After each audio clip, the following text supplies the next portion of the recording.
the cameras flashed, the crowd froze. It was the 2024 AFI Life Achievement Award, and Keith Urban's up there, visibly moved, looking right at Nicole Kidman. Yeah, I remember that. He tells everyone, basically tells the world, that just 4 months into their marriage, she staged this intervention that, quote, saved his life. I mean, talk about a raw public moment. Oh, absolutely. It was the ultimate Hollywood redemption story, wasn't it? This picture of just, like, unbreakable solidarity. Totally. Hollywood glam meets country authenticity. And it felt like that moment cemented them, like the enduring couple. Mm-hmm. One of the greats. And that's exactly why the news, late September 2025, just hit like a ton of bricks. Nicole Kidman, 58, filing for divorce from Keith Urban, 57, irreconcilable differences. The internet just exploded, right? Total shock. Completely. Everyone felt like, as one fan put it, they were one of those couples going to be together forever. You just assumed it. Well, given the image they'd built for, 2 decades, that collective gasp was totally understandable. So the big question is, how did this seemingly solid monument just crumble? And maybe more interestingly, what part does Nicole Kidman's, let's call it new, unfiltered, artistic side play in all this? We're going to dive deep into the sources today. Welcome to Starscope Report. Join us as we uncover the Hollywood drama, the music industry shakeups, and, the viral influencer scandals. From red carpet surprises to social media storms, we dive deep into the stories behind the fame. Okay, let's unpack this supposed implosion. Because the big takeaway from the sources, really, is that this wasn't some sudden collapse. Right. Not a messy fight spilling out. No. Insiders are calling it more like a controlled burn. Yeah. All happening behind this, perfectly managed public image. It's fascinating when you look at the timeline, isn't it? The public saw them totally fine right up until, June 20th, 2025, at that FIFA match in Nashville. Mm-hmm. Just days before their 19th anniversary. And that anniversary post, that feels like the last little public sigh. June 25th, Kidman posts this lovely photo. Happy anniversary, baby, heard at Keith Urban. Looked totally normal. Looked normal, yeah. But looking closer now, Urban's response. Just a single heart emoji in the comments. Mm-hmm. And crucially, nothing on his own feed. No big celebration post from him. That little detail, looking back, that was maybe the signal, right? The end of the public partnership. And the sources are saying the private split was already happening for months by then. Yeah, apparently they started living apart since the beginning of summer. Urban got his own place in Nashville. Kidman stayed in the family home with the girls, Sunday and Faith. Sunday's 17 now, Faith is 14. Wow, so they kept up this united front for months. Which makes you wonder, right? Was all that shock just for us, the public? Or was this whole thing just managed meticulously from the very start? It really points to the second one, doesn't it? Less chaos, more like a really well-planned exit strategy. Logistics, legal stuff, all sorted out quietly. Exactly. The foundations were being taken apart behind closed doors. So when the filing finally happened, the messy parts were basically already done. That level of planning? It just shows how little we really see, What happens on the red carpet versus reality. Mm-hmm. But, okay, while their public image was being carefully dismantled, something else was happening, something way more provocative. Ah, yes. Nicole Kidman's surprisingly candid artistic confessions. Which basically became Exhibit A in the court of public opinion about the divorce. This brings us to her new film, the erotic thriller Babygirl. This movie, and specifically what she said about it, became a real flashpoint. It really did. She gave these interviews, Variety, The Hollywood Reporter, really unfiltered stuff about her role, and she was clearly challenging Hollywood norms. She flat out admitted being, quote, so turned on during scenes with her co-star, Harris Dickinson, who's, 28? Yeah, 28. Said production even had to pause. She called the work very releasing. And she didn't shy away from the bigger picture either. She directly called out the industry, saying, a lot of times women are discarded at a certain period of their career as a sexual being. That's a huge statement for an actress near 60.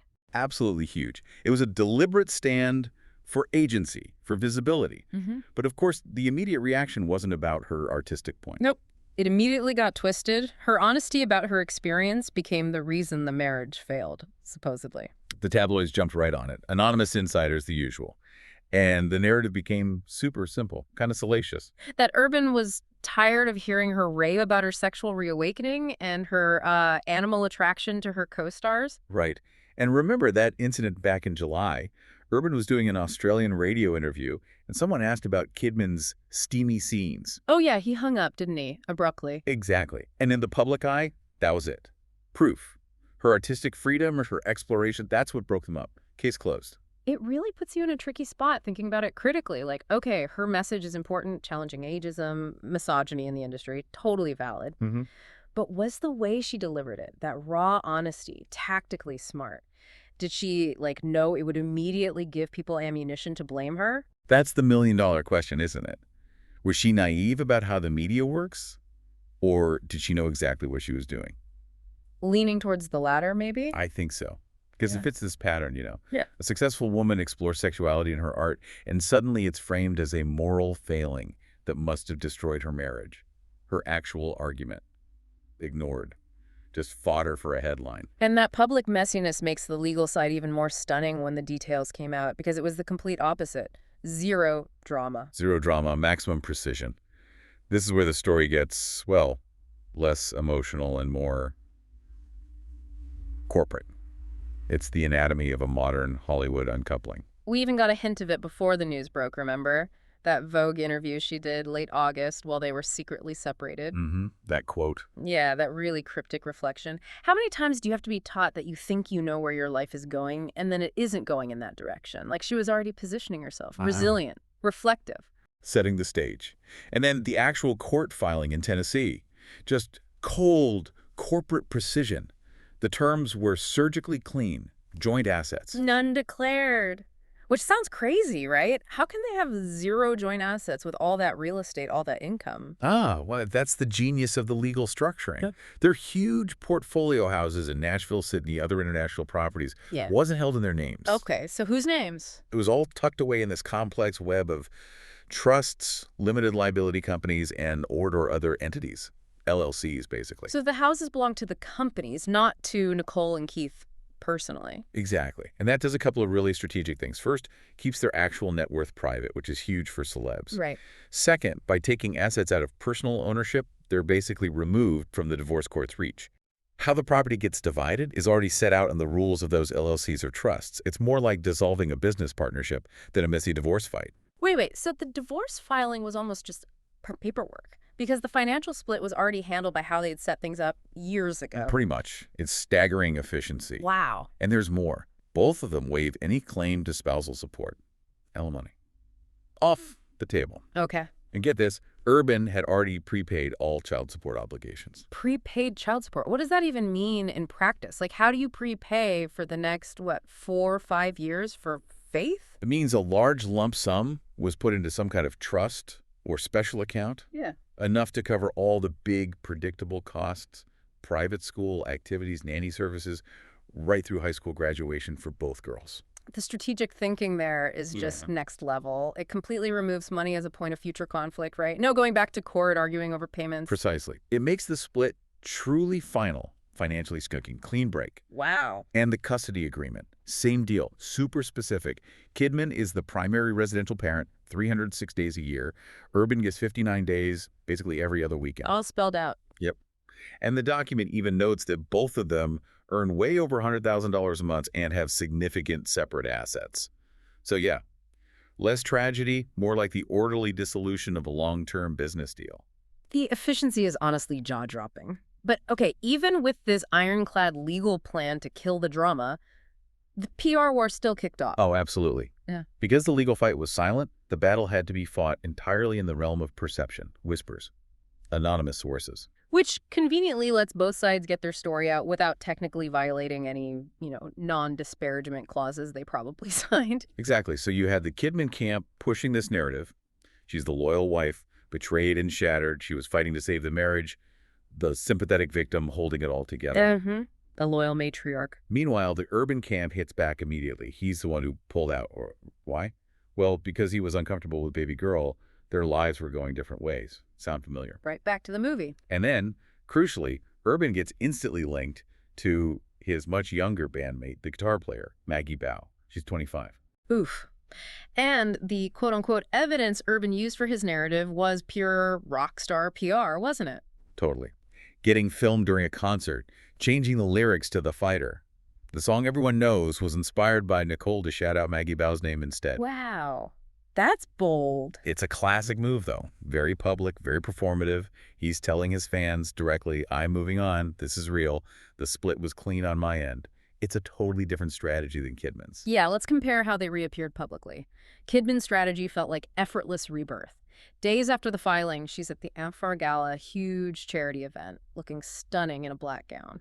Poised, controlled, graceful. Purposeful. Then, Paris Fashion Week, right, with her daughters beside her. Yeah. Very strategic. Totally. And the comments online were exactly what you'd expect. Single looks good on you, mama.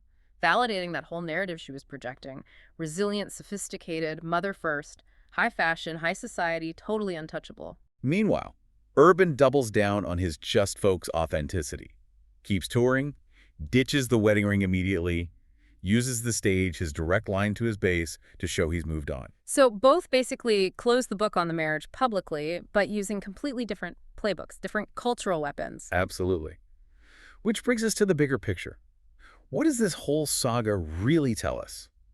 I think the collapse of the marriage wasn't the end of something for Kidman, but the catalyst, the trigger for the full expression of what you might call the Kidman doctrine. The Kidman doctrine, I like that. Explain. It's about harnessing that intense public spotlight, turning it around to redefine her own power. Her honesty about Babygirl wasn't some mistake that cost her the marriage. You think it was intentional? I think it was the opening shot, the start of a new phase where she's committed to unapologetic art, unapologetic self-expression, independence. And the divorce itself, that super clean, financially seamless process, just proves it was a controlled transition, not a collapse. Exactly.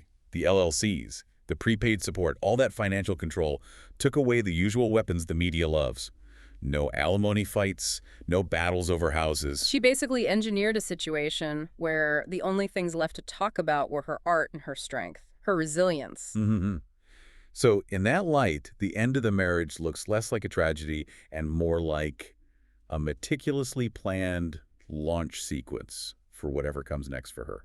The Nicole Kidman we're seeing now isn't someone broken by divorce. She's a major cultural figure who used this huge public moment to craft a narrative where she's completely in command. Which leaves a question for you, the listener, maybe.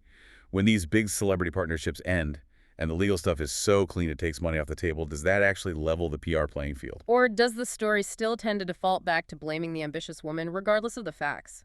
Something to chew on next time a big Hollywood couple calls it quits. You've been listening to Starscope Report, where Jordan and Jamie uncover the stories shaping Hollywood, music, and pop culture. Thanks for tuning in, and don't forget to subscribe for more stories that keep the stars shining.